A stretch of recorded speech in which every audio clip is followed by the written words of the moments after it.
Lumière sur Alba Meulier, auteur d'un livre autobiographique intitulé Dissocié, qui relate l'histoire d'une adolescente sous l'emprise d'un prédateur sexuel dans le monde de l'équitation. Et l'histoire se déroule en Bourgogne-Franche-Comté. Alba ose en parler pour que la voix des victimes ne soit pas étouffée et pour soutenir celles qui restent encore dans le silence. Alba Meulier est notre invitée. Bonjour Alba. Bonjour Cynthia. Alors je dois dire évidemment que votre récit est totalement bouleversant, mais en même temps il nous éclaire et est porteur de lumière. Pourquoi avoir voulu consigner par écrit votre histoire ? Alors en fait, au début, ce n'était pas du tout à vocation de devenir un livre. J'ai commencé à écrire au moment du dépôt de ma plainte, il y a à peu près 6 ans.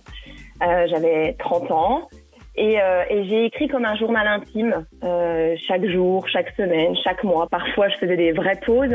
Et puis je l'ai achevé au moment du procès d'assises qui a eu lieu l'année dernière.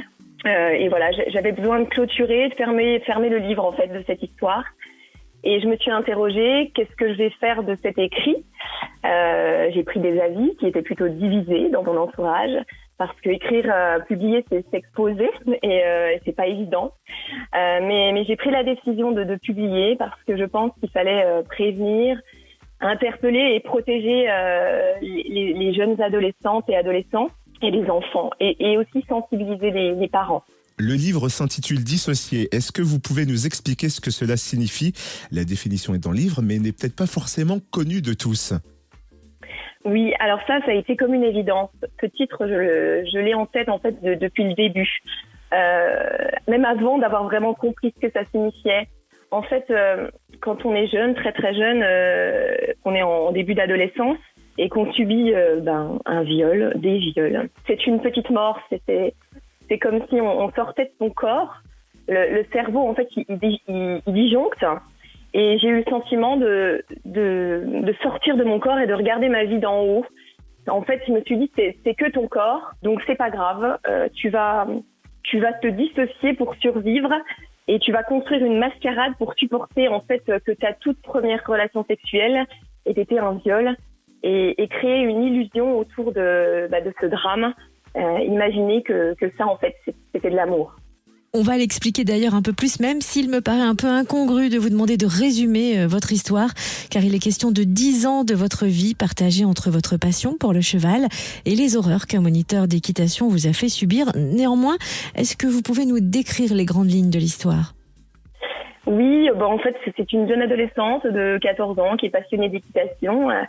Et puis un jour, un nouveau moniteur d'équitation arrive au centre équestre.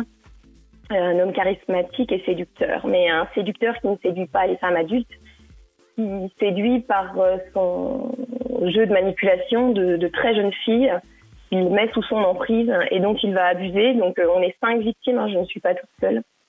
5 victimes de 12, 13, 14, 15, 16 ans. Il nous a toutes agressées et violées de différentes manières, avec différents subterfuges, si je peux m'exprimer ainsi. Soit par notre passion d'équitation, nous disant qu'on allait monter le bon cheval, soit par les sentiments, le privilège d'être choisi par notre moniteur d'équitation, celui qu'on admirait, celui qu'on vénérait, parce qu'on vénère son moniteur de sport. Et voilà, et moi en fait, j'ai eu la malchance qu'il m'ait choisi pour être son élu, c'est-à-dire qu'il s'est dit amoureux de moi et que suite à toutes les agressions que j'ai subies, il a décidé de faire de moi sa compagne. Et je suis restée sa marionnette sexuelle, c'est comme ça que je le décris, pendant des années. Je suis même devenue sa femme, puisqu'on s'est mariés. Et puis après de nombreux essais, j'ai réussi à partir. Il me menaçait à plusieurs reprises de se suicider à chaque fois que je voulais m'en aller. Et voilà, j'ai réussi à partir. Et puis c'est plusieurs années après que je suis sortie du déni, à la naissance de mon premier enfant. Ça a été comme l'ouverture d'une boîte de Pandore. Une chute vertigineuse qui est impressionnante de par le choc. Et voilà, et c'est à partir de là que j'ai déposé plainte et que le combat a vraiment commencé. Votre histoire n'est pas sans rappeler les drames similaires dans le patinage artistique révélés ces derniers temps. Espérez-vous que votre livre permette aux langues de se délier dans le monde de l'équitation ? Alors oui, bien sûr, ça c'est l'objectif principal. Pour moi, il faut absolument dénoncer, qu'on raconte, qu'on explique l'emprise, parce que ça, c'est pour les personnes, c'est très difficile de comprendre comment j'ai pu me marier avec mon prédateur. Et mon livre, c'est ça aussi, c'est l'explication. Et c'est pour prévenir les parents et les enfants. Il faut que, notamment, moi j'ai pensé aussi à la Fédération française d'équitation. Il faut qu'elle réagisse pour de vrai. Parce qu'en fait, il existe des solutions concrètes à mettre en place pour aider les jeunes à éviter tout ça. Parce qu'il faut que ça cesse, il faut que le silence soit brisé parce que ça peut sauver des vies. Parce qu'il faut savoir quand même que la vie après ça, pour les adultes que nous on devient, c'est une épreuve gigantesque de reconstruction et un chemin semé d'embûches vers la résilience. Justement, y a-t-il un message que vous souhaitez transmettre aux jeunes filles, aux jeunes femmes victimes de ce genre de sévices qui sont enfermées encore dans le silence et la terreur? Oui. Alors je crois que en fait la première chose que j'aimerais, c'est les serrer dans mes bras et leur dire qu'elles ne sont pas toutes seules et qu'elles vont y arriver, qu'elles doivent s'entourer, parce que ça c'est important, s'entourer de bonnes personnes, de thérapeutes aussi. Elles doivent savoir que le combat qu'elles vont mener, ça va être très très dur, mais qu'il est l'unique chemin vers la résilience et vers la vie. Donc je leur souhaite tout le courage du monde, mais vraiment de tout mon cœur, je les soutiendrai et je pense qu'on sera nombreux à les soutenir.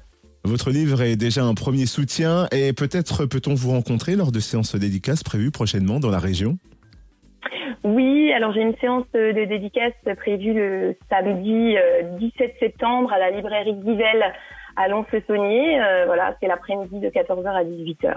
Merci, c'est bien noté. C'est vrai que ce sujet est particulièrement fort. Vous allez peut-être trouver pour cette rentrée, mais le livre mérite vraiment d'être lu et découvert. C'est donc Dissocié, paru aux éditions de Londe. Merci infiniment, Alba Meulier, et bon courage pour la suite de la construction de cette nouvelle vie. Merci à vous. Merci beaucoup.